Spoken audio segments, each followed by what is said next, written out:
Hello, welcome to my lecture on Chapter 5, Cellular Energy, Part 2. So this next part, we're going to talk about enzyme function and how that is related to the way that cells process energy. And then the last thing we will talk about is cell transport and how cells are able to move things in and out of the cell across the plasma membrane. Okay, so remember, bolded terms, those are vocab words you need to know. Metabolism, even though we think of it as, usually how quickly a person burns calories or how many calories they burn, metabolism in a biological sense just means that all of the chemical reactions that happen in a cell that are necessary to sustain life or maintain homeostasis.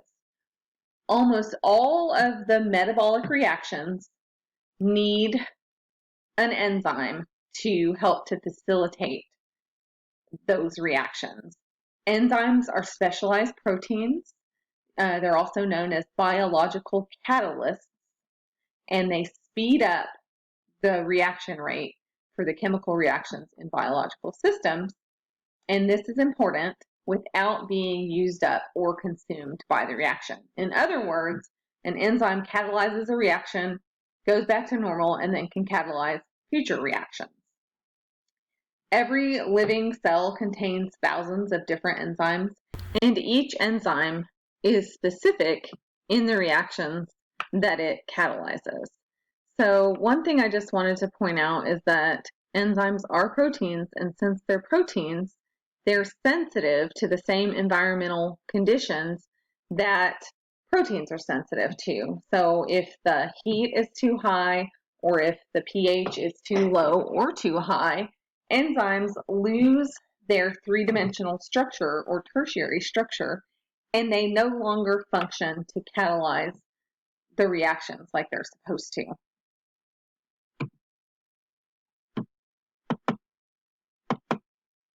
Okay, so the way that enzymes work is that they lower the activation energy that's needed to get a reaction started. Okay, so activation energy is shown in this figure from your book. On the left, without the enzyme, the activation energy is much, much higher, the activation energy needed to start a reaction. Whereas on the right, with the enzyme, the activation energy is much, much lower. So if the activation energy is higher, a reaction is less likely to occur and occurs at a much slower rate.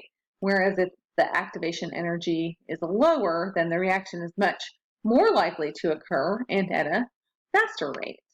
And without enzymes, the reactions that make up metabolism would happen so slowly, if they happened at all, that they would not allow cells to maintain homeostasis, and the cells wouldn't be able to survive. So enzymes, because of their structure, are specific to catalyzing specific reactions. And in biology, we call the reactants, or the starting materials, we call that the substrate. And enzymes have a specific substrate molecule or reactant that they bind with. And the way that they do that is that enzymes are usually globular, so sort of a misshapen globe or sphere, and they have an active site, which you can think of as being like a pocket. And the active site has a shape that recognizes the shape of the substrate molecule. When the substrate molecule binds with the enzyme's active site, that interaction is what we call induced fit. And we call it that because when the substrate binds the active site, that fitting in there slightly changes the shape of the enzyme for a tight fit between the substrate and the active site. So once the reaction is done, the products of the reaction are released from the enzyme's active site, and then the enzyme is just recycled. It goes back to normal. It can accept another substrate molecule and it can be used over and over and over again. That's one characteristic of enzymes. Okay, a lot of times enzymes are named after the substrate or after the reaction that they catalyze. And one way that you can kind of recognize an enzyme name is that a lot of times it has an ASE or ACE ending. This is a very good question in this checkpoint. How does an enzyme recognize its substrate? Okay, so we're just going to go over these figures. This is an enzyme. In this case, it's meant to be lactase. There's that ACE ending. And the active site is open. It's ready to accept its substrate. Then in comes lactose. See, the enzyme's named after that. And binds the active site. And then in the presence of water, which when this happens, it's called hydrolysis.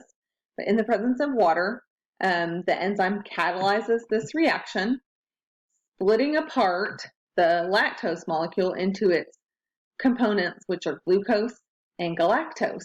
The products are released from the enzyme, and the enzyme is recycled, and it can catalyze another reaction.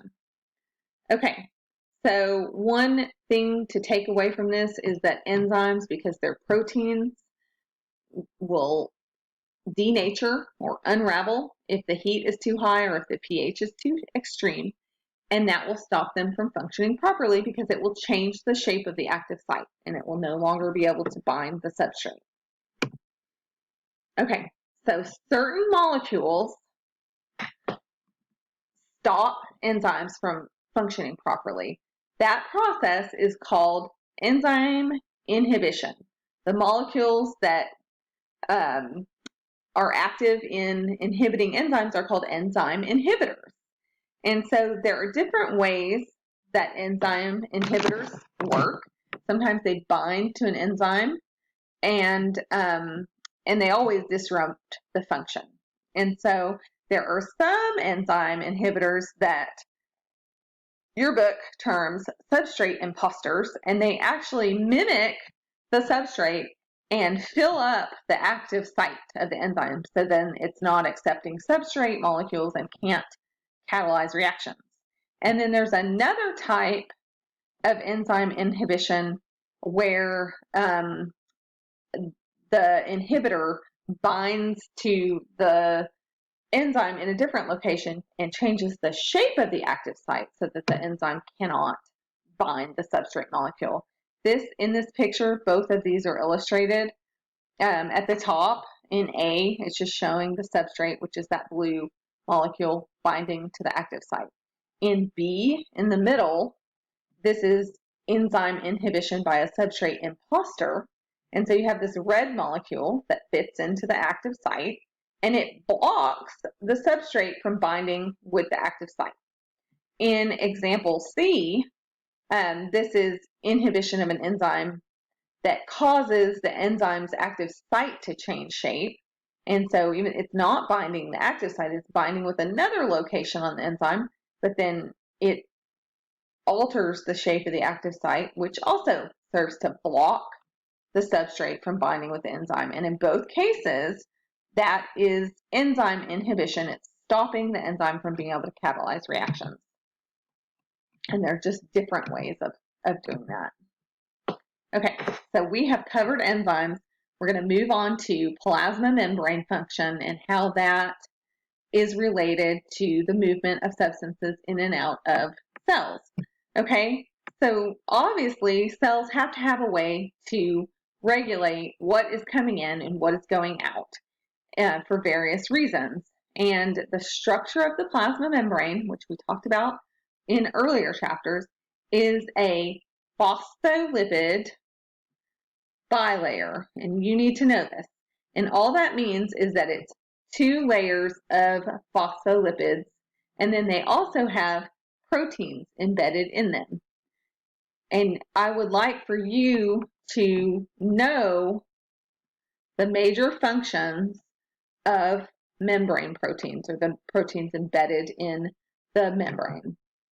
This is a picture from the book that shows these are 2 cells that are next to each other. So this is one plasma membrane, and then this is the other plasma membrane.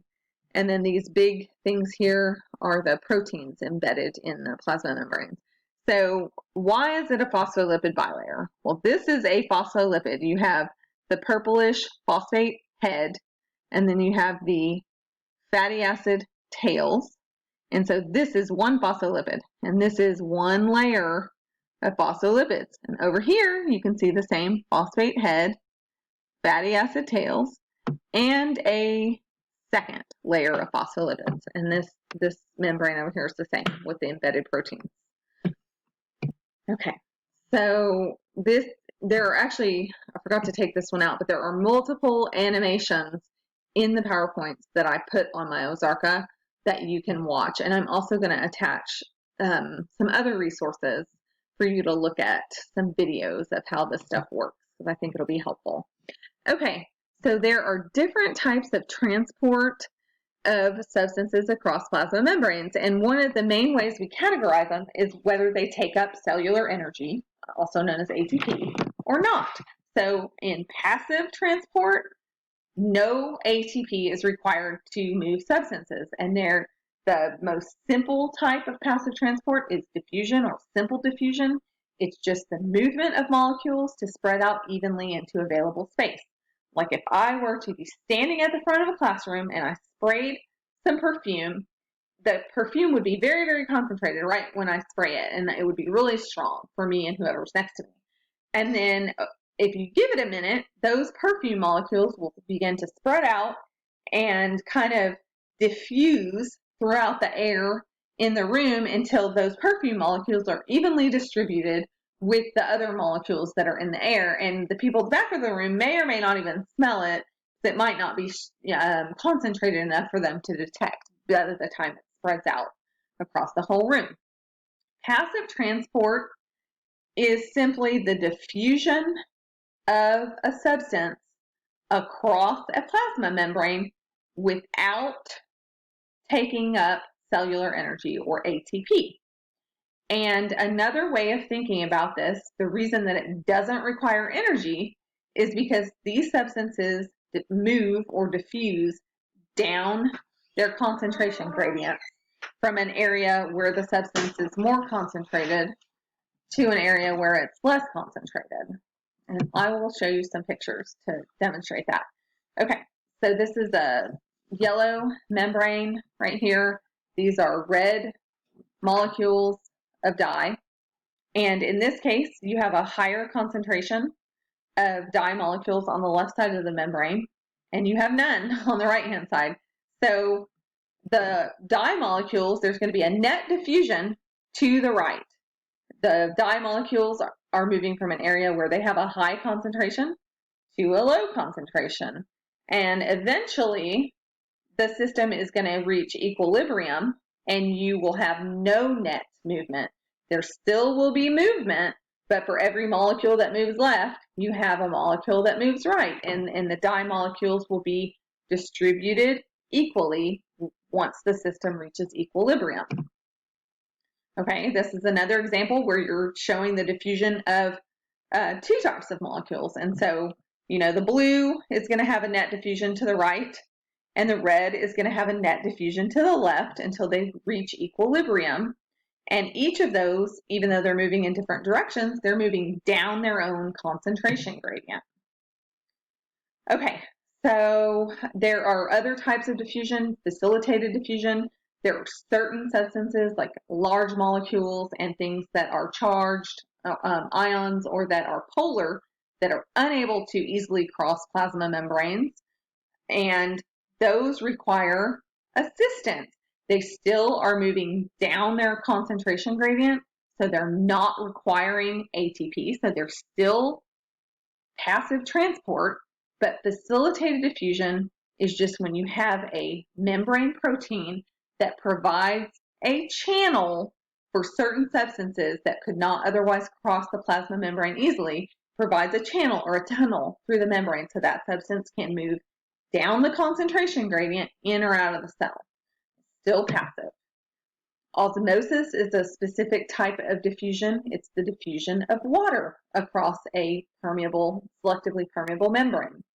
And I'm going to stop here and finish in part 3.